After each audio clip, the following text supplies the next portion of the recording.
वालेकुम, this is doctor engineer DDF हाजिर है फिर से। Welcome back once again. उम्मीद करती हूँ आप सब आज बहुत खैरियत से होंगे और सब बहुत अच्छे होंगे, सब बहुत खुश होंगे अपने अपने घरों में। और बहुत ज्यादा जो है उम्मीद करती हूँ आपकी दुआ से मैं भी बहुत ज्यादा ठीक हूँ अल्हम्दुलिल्लाह।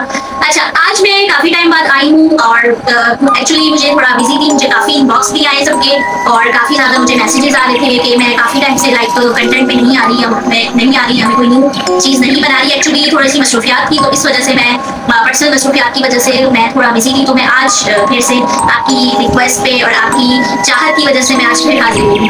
तो उम्मीद करती हूँ आप सब खैरियत से होंगे।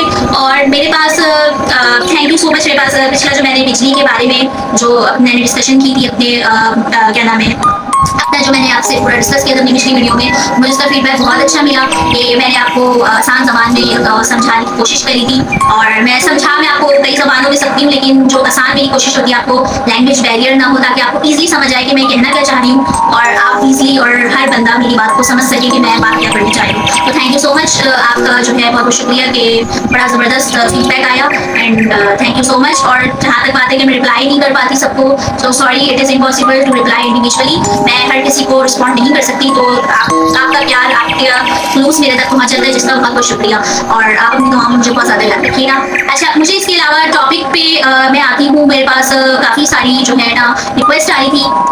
सबसे पहले तो भाई आज 14 अगस्त है, हमारा प्यारा मुल्क आज के दिन आज़ाद हुआ था। आप मैं देख रहे होंगे, मैं खुद भी ग्रीन हुई हूँ, मैं बैज भी पहनी हूँ और लाइक ये झंडे आप देख रहे होंगे और ये सारी चीज़ें हैं। भाई 14 अगस्त है, तो सबसे पहले भाई जश्न आज़ादी बहुत बहुत मुबारक। और आज के दिन हमारा प्यारा मुल्क पाकिस्तान हमारे प्यारे कायद-ए-आज़म मोहम्मद अली जिन्ना ने आज़ाद करवाया था, तो आज भाई जश्न आज़ादी है। तो हमारे ये मुल्क बहुत मुश्किलों से हासिल हुआ था, हमारे कायद-ए-आज़म मोहम्मद अली जिन्ना ने बहुत मेहनतों से हासिल किया। हमारे अल्लामा इकबाल ने ख्वाब देखा इसका बहुत बड़ा। इनमें मतलब पाकिस्तान बनाने में जितने लोगों की मेहनत है शामिल, जितने लोग कायद-ए-आज़म के साथी और बाकी लोग, फातिमा जन्नत जोड़ी, और भाई आप सबको सैल्यूट है, हमें आप पे फख्र है। तो मैं इसी हवाले से कहूँगी कि जश्न आज़ादी बहुत बहुत मुबारक हो। आज बहुत प्यारा दिन है, 14 अगस्त है और हैप्पी इंडिपेंडेंस डे। और इसी के साथ ही मैं अपने टॉपिक को आगे कंटिन्यू करूँगी। मेरे पास बहुत सारी रिक्वेस्ट आ रही थी आपकी पुरजोश क्या नाम है पुरजोर फरमाइश पर, जो है मेरे पास टॉपिक्स आ रहे थे कि मैं इस पर डिस्कशन करूँ। तो मैंने तमाम टॉपिक्स को आज कंपाइल करा है और एक दूसरे से लिंक्ड है। तमाम आपसे मैं जो बातें करनी चाह रही हूँ, तो आपकी तमाम टॉपिक एक दूसरे से लिंक है, कंपाइल है। मैं जब आपसे ये बातें डिस्कस करूँगी तो आपके अकल के पर्दे खुलेंगे, आपको जो है सारी चीज़ें आपको पता चलेंगी कि मैं बोलना क्या चाह रही हूँ, आपको समझ आएगी, आपको शऊर आएगा, आपको अवेयरनेस आएगी, आपको पता चलेगा कि दुनिया में क्या चल रहा है। तो मैंने बहुत सारे टॉपिक्स को कंपाइल करा है और इसी टॉपिक को मैं आज डिस्कशन करने जा रही हूँ। और उम्मीद करती हूँ आपको मेरी तमाम वीडियोस, पिछली तमाम वीडियोस की तरह ये वीडियो भी जरूर पसंद आएगी। और इस सब को जानने के लिए तो हम शुरू करते हैं। आपको मेरी पूरी वीडियो देखनी पड़ेगी और अपना लाजमी फीडबैक देके बताइएगा कि आपको कैसा लगा। अच्छा, इसके अलावा मैं बात कर रही हूँ, जो टॉपिक्स है वो आज़ादी से रिलेटेड है और ये जो करबला है, शोहदा करबला का वाक़या हुआ मुहर्रम के हवाले से जो है टॉपिक है मेरा। और ताबूत के ऊपर मैं बात करूंगी और आज़ादी, जैसे कि मैंने पहले बताया, मैं उस पर बात करूंगी। तो सबसे पहले हम अपने फर्स्ट टॉपिक पर आते हैं कि देखिए, आज मैं जो आपसे बहुत अहम बात करने जा रही हूँ कि शोहदा करबला की याद में कुछ चीज़ें मैं आपसे डिस्कस करूंगी कि हमें करबला से सबक क्या मिलता है। दर हकीकत करबला का वाक़या एक बहुत ही अफसोसनाक है और इस पर हर मुसलमान का दिल दुखी होता है। सिर्फ मुसलमान ही नहीं, तमाम जो दुनिया में लोग हैं, जब भी ये वाक़या आता है तो दिल हमारा जो है गम से भर जाता है और मतलब समझ नहीं आता कि हो क्या रहा है, क्या हुआ था, क्या नहीं हुआ था। तो हम आज इस टॉपिक पे जरा नजरसानी करेंगे, रोशनी डालेंगे कि हमें शोहदा करबला से मतलब वाकई से हमें सबक क्या मिलता है। देखिए, इसका पहला सबक ये कि हजरत इमाम हुसैन अलैहिस्सलाम और उनकी आल और कोफा के मुसलमानों पर जो जुल्म हो रहे थे, उनकी मदद करने पहुंचे थे, लेकिन जब वो पहुंचे तो उनकी मदद के लिए कोई भी नहीं आया था। ठीक है, अपने कोई भी नहीं आया और अपने इमाम और आले रसूल के लिए कोई खड़ा नहीं हुआ और हक के लिए कोई भी खड़ा नहीं हुआ। ठीक है, और क्या हुआ कि सवाल ये है कि क्या वजह थी कि वो लोग क्यों नहीं खड़े हुए थे, क्या ऐसा हुआ था कि उन्होंने, क्या खौफ था उनके दिलों में कि वो क्यों नहीं खड़े हुए थे? क्योंकि उन्होंने बनानों के खौफ से उन्होंने खौफ का बुत अपने ऊपर तारी किया हुआ था और ये भी एक तरह की सरकशी है। तो ऐसे में ये सब नाम के मुसलमान रह गए थे और इनके अंदर इनका ईमान खत्म हो चुका था। हजरत इमाम हुसैन अलैहिस्सलाम और इनकी आल ने नामूस रिसालत का भी दिफा किया और हक पर डटे रहे, यहाँ तक कि तमाम अहले बैत बड़े से लेके 6 महीने के बच्चे से लेकर 6 महीने के बच्चे से लेके तमाम जो है बच्चे जो है शहीद हो गए थे। और हमें क्या नाम है, और हमें इसका सबक ये मिलता है कि हमें जो ये वाक़या करबला जो सबक देके गया है, ये हमें यही सबक सिखाता है कि हमें बहादुर बनाता है ये वाक़या कि किसी जालिम और जाबिर के आगे नहीं झुकना, किसी की सरकशी नहीं करनी है। हमें इससे पहला सबक तो ये मिलता है। अब आगे हम अपने टॉपिक पर बढ़ते हैं। मसला ये है कि अब बात करते हैं हम मौजूदा हालात की। ठीक है, ये तो उस दौर का जो वाक़या था, ये हमें पहला सबक तो ये मिला शोहदाए करबला के वाक़ये से। अब जो आज के दौर की जो मैं बात करने जा रही हूँ, मौजूदा दौर में हर बंदा किसी ना किसी सरकशी में मसरूफ है। अगर आप अपने अराउंड्स में देखें, सराउंडिंग्स में देखें, जो अपने क्या नाम है, अपने जो है आप बॉस की सरकशी करते हैं, चाहे वो गलत भी हो। आप देखें आपके इर्द गिर्द लोगों में आपको एक दूसरे की सरकशी करते हुए दिखाई देंगे, चाहे वो जॉब हो, चाहे वो बॉस हो, और चाहे वो जो है बॉस उनका चाहे गलत हो या सही हो, गलत होगा तब भी वो हाँ में हाँ मिलाएंगे, उनके आगे सर झुकाएंगे और अपनी सेल्फ स्टीम को मार देते हैं। और चंद पैसों के एवज वो सिर्फ खाना पीना और बिल ही उस जॉब में उनके अदा हो रहे होते हैं। जबकि मजे की बात के अभी कहना चाहिए कि बिल्स भी अब आजकल के दौर में जॉबों से जो है पूरे नहीं हो रहे। अपने जहनों को इस कदर इन्होंने पस्त कर दिया है कि सोचने समझने की सलाहियत खत्म हो चुकी है। इतना जो है पैरवी में लगे हुए एक दूसरे की, सच को सच नहीं मानते, हक को हक नहीं मानते, गलत को गलत नहीं कहते, और जो है ना अपने 4 पैसों की कमाई के लिए दूसरों की जी वसूली करते फिरते हैं। तो बात हो रही है कि कुछ जो है मर्द तो अपनी लाइक कुछ मर्द तो है, अब कुछ मर्दों की मैं यहाँ बात करूंगी कि अपनी गर्लफ्रेंड है, बीवियों की सरकशियां करते हैं, उनकी नाराजगी, उनकी कोई भी खुशी होती है या कोई भी नाराजगी इनकी जिंदगी का मकसद बन जाती है। तो ऐसा क्यों हो रहा है? क्या वजह है कि वो अल्लाह की रजा हासिल करने का जो असल मकसद है, जिसके लिए इंसान इस दुनिया में आया गया है, पैदा किया गया है, वो असल मकसद से हटकर इंसानों को खुश करने में लगे हैं, एक दूसरे का मतलब देखने में लगे हैं। जिस अल्लाह के लिए हम इस दुनिया में आए हैं, जिसकी हमें अताअत करनी चाहिए, उसको आप भूल के बैठे हैं। तो अब क्या होता है कि लोगों की जिंदगी का मकसद जो है लोग ही बन जाते हैं, और अल्लाह ताला की रजा हासिल करने का उनका जो असल मकसद होता है, उससे भी वो लोग बिल्कुल आउट हो जाते हैं। अब इसका नतीजा क्या होता है कि कुछ लोग इश्क का बुत बना देते हैं, और जो इश्क आपको अल्लाह ताला से हकीकी करना चाहिए, वो इश्क आप औरतों से करने लग जाते हैं। जो आपको 4 पैसों के लिए अपने से, वो औरतें क्या होती हैं, मर्दों को इस्तेमाल करके 4 पैसों के लिए अपने एज से 30-30 साल बड़ी आदमियों से शादी करके बैठ जाती हैं, शादी करने को तैयार हो जाती हैं। वैसे तो ये बहुत लंबा टॉपिक है, इसके बारे में मैं आपसे अगली वीडियो में लंबी फुर्सत में डिस्कशन करूंगी, क्योंकि मेरे पास इस टॉपिक के हवाले से भी बहुत ज्यादा मेरे पास जो है वो आ रही है डिमांड कि मैं बात करूं। तो ये काफी, अगर मैं इस टॉपिक में बढ़ी तो काफी लंबा जाएगा। फिर आगे बढ़ते हैं कि कुछ मुसलमान तो हमारे लाइक फैमिली सिस्टम के पुजारी हैं। वो क्या करते हैं, पूरी जो भी उनकी दौलत होती है, जो भी वो कमा के लाते हैं, अपने बड़ों के हाथों में पूरा अंडर रख देते हैं। उससे ये होता है कि अल्लाह से भी बढ़कर वो बड़ों की अपनी अताअत करने लग जाते हैं, नाउजुबिल्लाह, और अपनी बड़ों की वजह से अपनी बेगमात पर जुल्म करना स्टार्ट कर देते हैं, और अपने बच्चों पर भी जुल्म करना स्टार्ट कर देते हैं। अपने माँ बाप के कहने पे, अपने बड़ों के कहने पर उनको अल्लाह का डर और खौफ खत्म हो जाता है। और ये आप देखते हैं, आज ज्वाइंट फैमिली देख लें, खानदान देख लें, आपकी सोसाइटी में देख लें, आजकल के दौर में यही हो रहा है कि माँ बाप के कहने पे, बड़ों के कहने पे जो है ना आप जुल्म करते हैं, आप हक को हक नहीं कहते, गलत को गलत नहीं कहते। तो ये सारी सरकशी है। तो ये नहीं होना चाहिए किसी भी बारे में, किसी भी तौर पे नहीं होना चाहिए, जो कि गलत है सरासर। तो हम इस बारे में जो है हम यही कहेंगे कि दुनिया भर का जुल्म ज्यादती घर की आप देखेंगे 4 दीवारी में ही हो रहा होता है। ठीक है, अपने से कमजोरों पर आप जुल्म करके खुश होते हैं, कमजोरों पर जुल्म हो रहा होता है, और कोई बोलने टोकने वाला होता नहीं है, जिससे सोसाइटी में आप देखते हैं कि बुराइयां फैलना स्टार्ट हो जाती हैं। अपने घर की बहन बेटियों का बुरा हाल कर देते हैं, और उन पर खाना तक बंद कर देते हैं। मैंने इवन अपने अराउंड ऐसी बच्चियां देखी हैं, मेरे पास ऐसी शिकायतें आई हैं कि बेटियों का खाना बंद कर दिया जाता है, और बेटों को खिलाया जा रहा होता है, बेटियों को एक वक्त का खाना दिया जा रहा होता है, जिसके नतीजे में उनकी सेहत मुतासिर हो रही होती है। क्यों? क्योंकि वो औरत है, वो बेटी है, तो बेटी का कोई हक नहीं, तमाम बेटों का ही हक होता है। तो जो कि बहुत ही निहायत गलत बात है। बेटियां अल्लाह की रहमत होती हैं, और बेटे अल्लाह की नेमत, तो इनको बराबरी इक्वली रखना चाहिए। मेरे पास यहाँ तक केसेस आए। तो हम बात करेंगे कि वो अपनी बहन बेटियों पर जुल्म करते हैं। क्या करते हैं कि खाना, अच्छा वाला खाना बोटियां बेटों को देंगे, बेटियों के लिए सूखा सालन होगा, पानी वाला शोरबा रख देंगे। और आज भी ऐसे दौर, आप लोग हैरान होंगे, लेकिन हो रहा है, आजकल के दौर में भी ऐसा हो रहा है। जिहालत हर तरफ मौजूद है। तो आप देखेंगे कि बहनों को जो है इस तरह से जुल्म करके ट्रीट किया जाता है, क्या नाम है, इनको लड़कियों को बोझ समझा जाता है, और माँ ही, और अब मजे की बात की उन्हीं बेटियों की माँ ही अपनी बच्चियों पर जुल्म कर रही होती है कि उनका दिल नहीं लाइक होता खराब, के आपका दिल नहीं फटता कि आप अपनी बेटियों के साथ ऐसा सलूक करेंगे। तो मैं यही कहूंगी कि औरत ही औरत की आप देखेंगे कि दुश्मन होती है, औरत ही औरत पर जुल्म करती है। मैंने तो यही देखा है। फिर इस तरह के लोग इस्लामी बनकर अपने अंदर अपने घरों में ही जुल्म स्टार्ट कर देते हैं, और दुनिया को पोर्ट्रे करते हैं कि वो तो बहुत इस्लामी है, वो तो 5 टाइम के नमाजी हैं, भाई उनका तो रोजे रखते हैं, हज करते हैं, ज़कात देते हैं, हर चीज़ करते हैं, हज उम्रा कर रहे हैं, बिल्कुल करें, आप इस्लामी बने। लेकिन इस्लाम का मकसद सिर्फ हज उम्रा रोज़ा ज़कात नहीं है। इस्लाम का जो मेन मकसद है आपके एक्शंस है, आपके आपके अगर आप ये सब इबादतें कर रहे हैं लेकिन आप लोगों के साथ बुरा सलूक करें, आप अपनी औलादों के साथ गलत सलूक करें, अपने खानदानों में गलत सलूक कर रहे हैं, तो आपकी वो रोज़ा इबादत कभी कबूल नहीं होगी। तो अल्लाह आपको ऐसी इबादतों की कभी जरूरत नहीं है कि आप इंसानियत के साथ क्या कर रहे हैं, अपने घरों में अपने मामला दुरुस्त नहीं है, आप दूसरी तरफ वो कर रहे हैं। लेकिन आपको सबसे पहले अपने घरों से मामला दुरुस्त करने होंगे, तभी जाके आपकी सोसाइटी की बेहतरी कर सकते हैं। अदरवाइज सोसाइटी की कोई बेहतरी नहीं होगी। इस्लाम हमें इंसानियत का दर्ज देता है। इस्लाम हमें सिखाता है कि हम इक्वली का बराबरी का सलूक करें, किसी पे जुल्म ना करें, तभी आपकी इबादतें भी कबूल होंगी। आप हकूक अदा करें एक दूसरे के, तभी आप सही इंसान कहलाने के लायक होंगे, एक अच्छे मुसलमान कहलाने के आप लायक होंगे।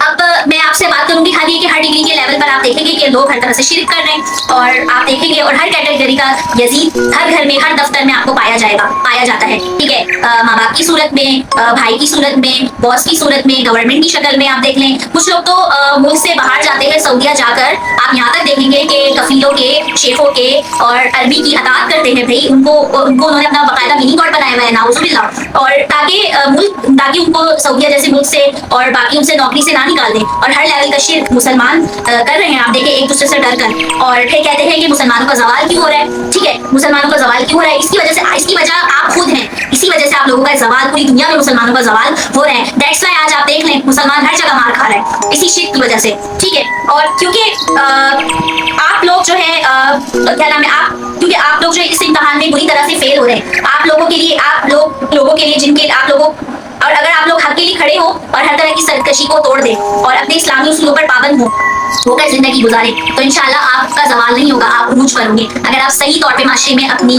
बेहतरी चाहते हैं, अपने माशरे में जो है आप सोसाइटी में बेहतरी चाहते हैं तो। और मैं आगे बढ़ूंगी, बात करते हुए मजीद इस बात को मैं ऐड करूंगी कि हजरत इमाम हुसैन अलैहिस्सलाम से अगर आप सीखें, उनकी अच्छी तालीमात से आप सीखें, उनकी प्यारी तालीमात से अगर आप सीखें कि किसी भी सूरत का, किसी भी किस्म का कॉम्प्रोमाइज ना करें, हक पर डटे रहें, किसी के भी आगे ना झुकें, किसी भी लेवल पर जुल्म हो रहा हो, चाहे वो आपके घर पर हो रहा हो, चाहे आपके दफ्तर में हो रहा हो, चाहे आपके सराउंडिंग्स में हो रहा हो, आपके रिश्तों में हो रहा हो, या आपके दफ्तर में हो रहा हो, आपने हरगिज नहीं झुकना है। ठीक है, आपको, क्योंकि ना आपका कोई रिस्क बंद कर सकता है, ना आपको कोई मौत दे सकता है। ठीक है, सिर्फ अल्लाह की जात है जो आपको रिस्क और मौत वो आपको दे सकती है। अल्लाह के हुक्म से ही हर चीज होती है, अल्लाह के हुक्म से ही हर अमल होता है। तो इस चीज का आप जो है डर अपने दिलों से निकाल लीजिए।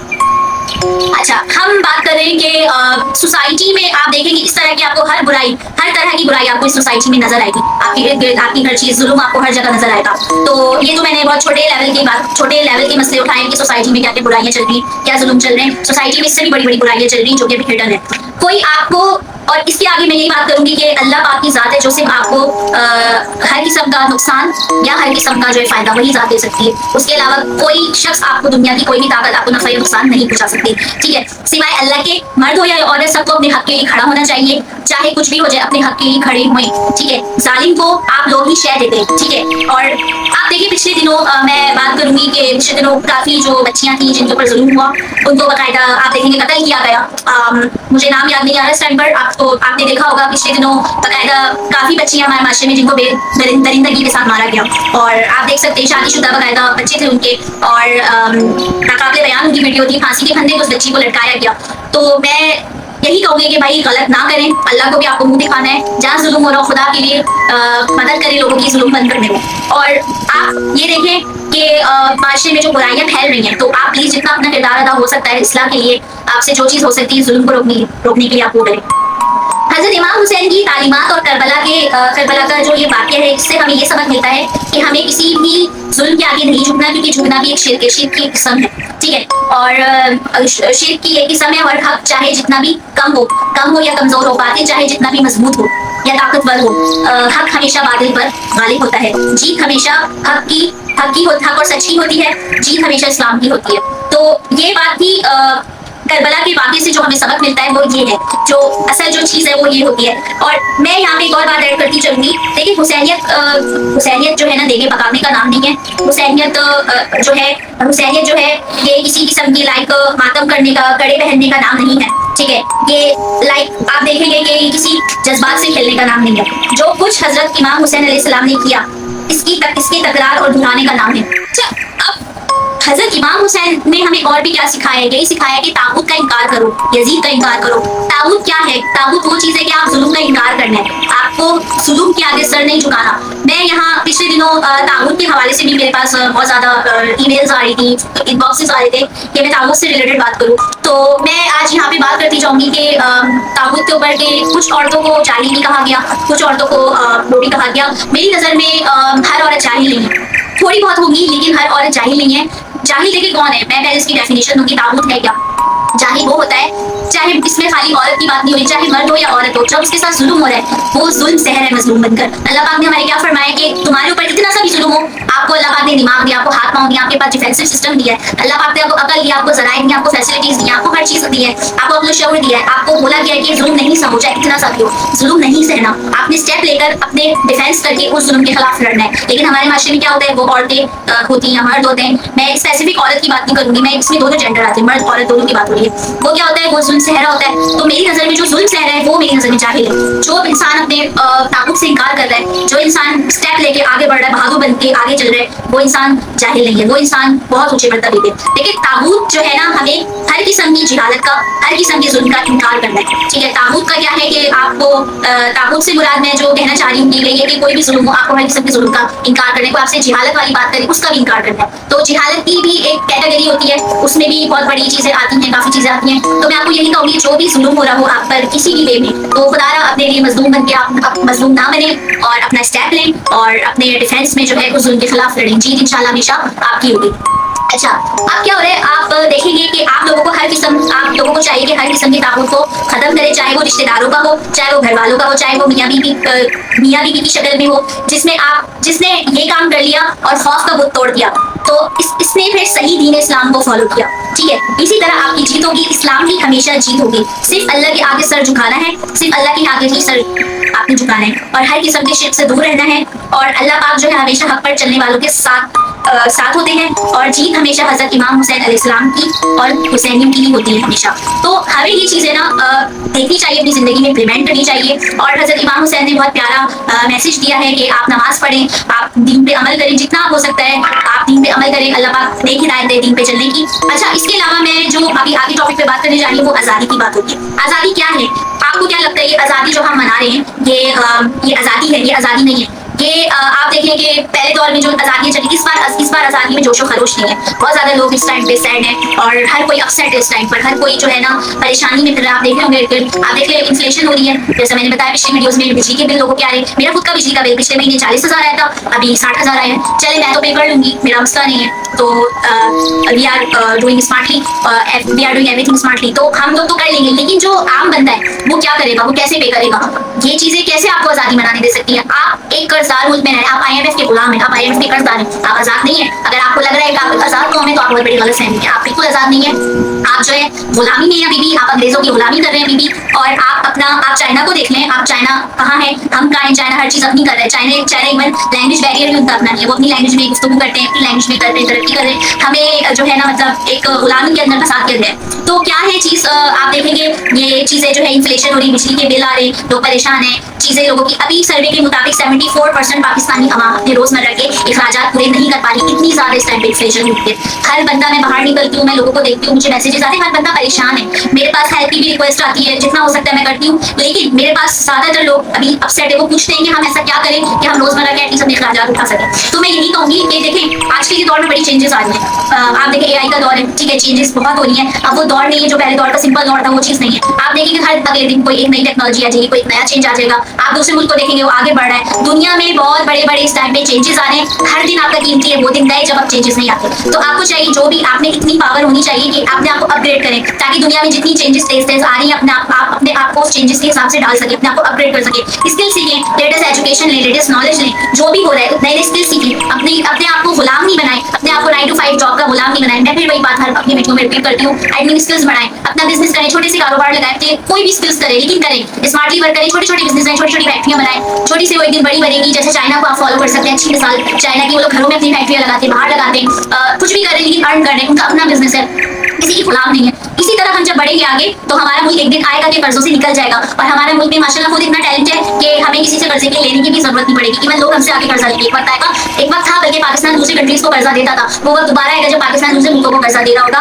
और हर बंदा जो है अपना अपना जो है एक किरदार अदा करके मुल्क को तरक्की दे रहा होगा। तो ये है आपकी असल आजादी जो मैं कहना चाहती हूँ। आजाद आपको वाकई होना है तो आपको अपने आप को अपग्रेड करना होगा। आपको आज के दौर में तमाम तरक्की याफ्ता ममालिक के मुकाबले में आके खड़ा होना पड़ेगा। आप मिसाल देखें बांग्लादेश की, अभी पिछले दिनों बांग्लादेश की आजादी देखें, हसीना वाजिद साहिबा 30 साल से क्या था बांग्लादेश के अंदर वो हुक्मरानी वो कर रही थी और आपने देखा कोटा सिस्टम का जो भी वाकया हुआ तो सारे तलबात निकल गए, 300 तलबा अपनी जान से गए, शहीद हो गए, शहादत दी उन्होंने, रियल आजादी इसको कहते हैं। कोटा सिस्टम इतनी सी बात थी, कोटा सिस्टम के ऊपर पूरी कौम बाहर निकल कर आ गई। क्या हुआ? हसीना वाजिद साहिबा डर गई, भाग गई छोड़ के। क्यों? क्योंकि वो कौम हक पर निकली और आपसे, लेकिन पाकिस्तानी कौम से अपने हक के लिए नहीं निकला जाता। आप देखिए बांग्लादेश में आया ना, आपके सामने बदलाव आया, 300 तलबा शहीद हुए, सारे तलबा बाहर निकले, एहतजाज करा, उन्हें हक मांगा, अपना उनको मिल रहा है हक और अभी भी उनका मिल रहा है। हमारे भी बांग्लादेशी बहन भाई हैं, हम उनसे, वो भी मुसलमान हैं, हमें उनसे सीखना चाहिए। तो ये देखिए आप बांग्लादेश की मतलब कितना प्राउड होता है कि देखिए इतनी सी गलत बात की वो लोग यार निकल गए रोड पे और हमारे क्या हो रहा है, इन्फ्लेशन बढ़ रही है, बिल्स आ रहे हैं, टैरिफ बढ़ रहे हैं। यकीन करें वो दिन दूर नहीं, अभी तो बिल 50-60 हजार आ रहे, छोटे जो 200 यूनिट यूज कर रहे हैं उसका 12 हजार आ रहे, जो 400 कर रहे हैं उसका 60 आ रहे। एक वक्त आएगा हर घर का बिल लाख आने वाला है। क्योंकि मैं बता दूं जो 2-2 रुपए टैरिफ के नाम पे बढ़ रहे हैं ना, बिजली के बिलों पे टैक्सेस के नाम पे जो 2-2 रुपए हर दिन बढ़ रहा है, वो एक दिन आपको सर चार्जेस क्रॉस करके ना आपको 1 लाख 1-2 लाख के बिल तक जाएगा। तब आप क्या करेंगे? खाएंगे क्या? बिजली के अपने बच्चों को क्या खिलाएंगे, क्या तालीम देंगे? क्या मैं तमाम फैक्ट्स पे बात कर रही हूँ, आप कुछ नहीं कर सकेंगे। नतीजा क्या निकला आप देखते पिछले महीने में कितने लोगों ने खुदकशी करी। टैक्सिला में 2 बच्चों का बाप था, उस बेचारा का कितने दिन से बेरोजगार था, वो उसके घर का कांड इमेजिन 35,000 रुपए बिल आया, उसने क्या किया? खुदकशी कर दी। क्या मिला? कितने लोग खुदकशी, बच्चे यतीम हो गए। कि हो क्या रहा है हमारे मुल्क में, कहाँ जा रहा है हमारा मुल्क मतलब हमें दर्द इस चीज का रख के फील करके रोडों पे आना होगा, एहतजाज करना होगा, लेकिन कुल अमन एहतजाज करना होगा, प्रोटेस्ट करना होगा। हमें गवर्नमेंट से बस ये है कि गवर्नमेंट काम कर रही है। मैं मानती हूँ गवर्नमेंट को भी मुश्किलात है काफी ज्यादा, वो भी ट्रबल में, लेकिन मसला क्या है, कुछ गवर्नमेंट को कॉम्प्रोमाइज करना होगा, कुछ आवाम को करना होगा, मिलजुल के इस बात का हल निकल सकता है। कुछ मैं गवर्नमेंट से रिक्वेस्ट करूंगी प्लीज, हर आम आदमी का इस 14 अगस्त के प्यारे मौके पे मैं आपसे गवर्नमेंट से रिक्वेस्ट करूंगी प्लीज, गरीबों का, आम डेली वेजर्स का प्लीज लिहाज करें, कुछ ऐसा करें, अपग्रेड करें पाकिस्तान को, उनको मतलब कुछ थोड़ा सा वो करें कि ये खुदकशियां ना, हमारा मुल्क सुसाइड की तरफ जा रहा है। जब लोग आवाम सुसाइड करेगी, लोग नहीं रहेंगे, मुल्क किससे चलेगा? मुल्क आवाम से चलता है। तो खुदारा मैं बोलूंगी, मैं मानती हूँ कि हुकूमत को भी मुश्किलात है काफी ट्रबल में, लेकिन थोड़ा सा आप रिलीफ दें आवाम को और कुछ आवाम को भी दें, सहूलियात दें और टैक्स पे सब कर रहे हैं इस टाइम पे, लेकिन जो वो टैक्स पे कर रहे हैं ना उनको उसका रिटर्न नहीं मिल रहा। ये चीज की मेरे पास कंप्लेन आ रही है कि आप कराची से इतना बड़ा टैक्स जाता है और ऑल ओवर मुल्क से पाकिस्तान से टैक्स जा रहा है वट लेकिन जो उसके रिटर्न है ना वो बेनिफिट्स नहीं मिलते। तो प्लीज जब टैक्स दिया जा रहा है तो उसके बेनिफिट्स भी दिए जाएं और प्लस आवाम को रिलीफ दें, प्लीज आवाम की फलाह बहबूद के लिए काम करें। और मैं आवाम को भी कहूंगी कि वो गवर्नमेंट के साथ कॉपरेट करें और निकले अपने हक के लिए और मांगे, अपना हक मांगेंगे तो सारे मसले डायलॉग के जरिए हल होंगे। आप देखिए पिछले दिनों जमात इस्लामी रोड पे आई और उन्होंने काफी मुज़ाकरात करके काफी हद तक मामला को हल कर लिया है। तो अभी देखते हैं आने वाले महीनों में उन्होंने कहा है बिल में एडजस्टमेंट्स उनकी कितनी होती है, लेट्स सी, आप और मैं नहीं है, पता चलेगा कि कितनी होती है। अब बात हो रही है कि मैं ये कह रही थी कि कल को जब बिल ज्यादा आएंगे तो तब क्या करेंगे? तब तो हमारा माशरा बहुत बुराइयों की तरफ जाने वाला है और मैं ये कहूंगी कि माशरा सुसाइड की तरफ जाए, हर जवान हर बंदा मायूसी का शिकार हो। अगर तो मायूसी होना है एक मुसलमान के लिए, मायूसी नहीं करनी, अल्लाह से अच्छी उम्मीद रखनी है। दूसरा ये मायूसी आने से पहले आपको ये करना पड़ेगा कि आपको सारी चीजों को लेके चलना होगा, समझदारी से चीजें चलनी पड़ेंगी। और जो मैं कह रही हूँ कि 1-2 लाख के बिल आने से पहले आप आए, बात करें, रोड पे निकले, पुरअमन एहतजाज करें, क्योंकि कल को मैं डॉलर की फिर बात करूंगी, डॉलर अभी आर्टिफिशियली कंट्रोल हुआ है, 278 पे चल रहा है, आर्टिफिशियली कंट्रोल है। कल को ये डॉलर 400 से $450 ले जाने वाला है, तब क्या करेंगे आप? इन्फ्लेशन बहुत बढ़ने वाली है, किसी ख्वाबों में मत रहिएगा, इन्फ्लेशन बढ़ेगी वक्त के हिसाब से, कम नहीं होगी। तो हमें आने वाले वक्त और चैलेंजेस और हालात का मुकाबला करना है। तो मैं यही कहूंगी प्लीज अपने आप को अपग्रेड करें, अपना रोड्स पे निकले, पुरअमन एहतजाज करें और मैं ये बोलूंगी खुदारा कोई चीज तोड़ फोड़ नहीं करें, आराम से तहम्मुल से एहतजाज करें, प्रोटेस्ट करें, अपना हक मांगे और अपने आप को भी अपग्रेड करें, तहम्मुल के साथ गवर्नमेंट से कॉपरेट करें, गवर्नमेंट भी थोड़ा कॉपरेट करे, मिल बैठ के डायलॉग में तो ये मसलों के हल निकल सकते हैं। बाकी ये है कि आगे मैं आखिर में एक और बात ऐड करूंगी कि इसके तो हल निकल आएंगे। बाकी ये है कि आज़ादी का हो सकता है आपको आज शायद रियल मतलब समझ आ गया हो जो मैं कहना चाह रही थी कि आज़ादी असल ये है कि आप जब खुद तरक्की करेंगे, खुद सारी चीज़ें हल करेंगे, तभी जाके कोई माशरे में बेहतरी आएगी। अपने आप को अपग्रेड करें, अपने आने वाले चैलेंजेस में मुकाबला करें, अपने आप को इतना अपने आप को पावरफुल बनाएं, इतना अपने आप को एजुकेटेड करें, इतना स्किलफुल कर लें कि कोई भी चेंज आए तो पाकिस्तानी कौम हर जगह पे नंबर 1 खड़ी हो। ये आपकी रियल आज़ादी, ये आपका रियल गुलामी से आप बाहर निकलेंगे। तब आप जो है ताकतवर सही बनेंगे, आप किसी के गुलाम नहीं होंगे, आप सिर्फ अल्लाह के आगे झुकेंगे और सिर्फ जब आप हक पर होंगे ना तो अल्लाह पाक भी आपके साथ है। अल्लाह पाक तो है ही हमेशा से साथ हमारे, लेकिन हमें हक और सच और उसके बारे में हमें तमीज करनी होगी, सोचना होगा कि ये चीजें कहाँ जाएगी। बाकायदा ये कि इन्फ्लेशन से मुकाबला करने के लिए हमें तमाम चीजों को तैयार करना होगा और तमाम चीजें जो है हमें पहले से जो है तैयार करके रखनी पड़ेंगी। जी, मैं आखिर में आपसे यही बात करूंगी, यही आपको शायद आज आज़ादी का रियल मीनिंग समझ आ गया होगा। अपने खौफ का बुत तोड़ें, अपने अंदर का जो भी आपके खौफ हो सारी चीज़ें वो ख़त्म करें और अपने हक के लिए खड़ा होना सीखें। और जैसा मैंने आपको बताया, इन्फ्लेशन से मुकाबले के लिए पूरी कौम को रेडी होना होगा, तैयार हो जाएं और अपने आप को आने वाले चैलेंजेस से निपटने के लिए दुनिया में जो भी चेंजेस आ रहे हैं उसके लिए तैयार रखें। तो उम्मीद करती हूँ आपको आज का टॉपिक, ये सारी चीज़ें जो भी मैंने बताने की आपको समझाने की कोशिश करी, समझ ज़रूर आई होगी। तो इसी के साथ ही मैं अपना आज के जितने भी टॉपिक थे एंड करती हूँ और इसी के साथ ही इंशाल्लाह मैं अगली दफ़ा एक नई टॉपिक के साथ हाजिर होंगी, फिर से एक नई डिस्कशन लेके अकॉर्डिंग टू योर रिक्वेस्ट। और आप मुझे इस तमाम जो भी मैंने वीडियो में आपको समझाने की कोशिश की जिसका ज़रूर आप फीडबैक दीजिएगा, बताइएगा कि आपको क्या चीज़ समझ आई क्या नहीं आई। तो वंस अगेन जश्न आज़ादी बहुत मुबारक, हैप्पी इंडिपेंडेंस डे और 14 अगस्त की बहुत बहुत मुबारकबाद। It's doctor engineer India signing off. Allah हाफिज़। पाकिस्तान जिंदाबाद।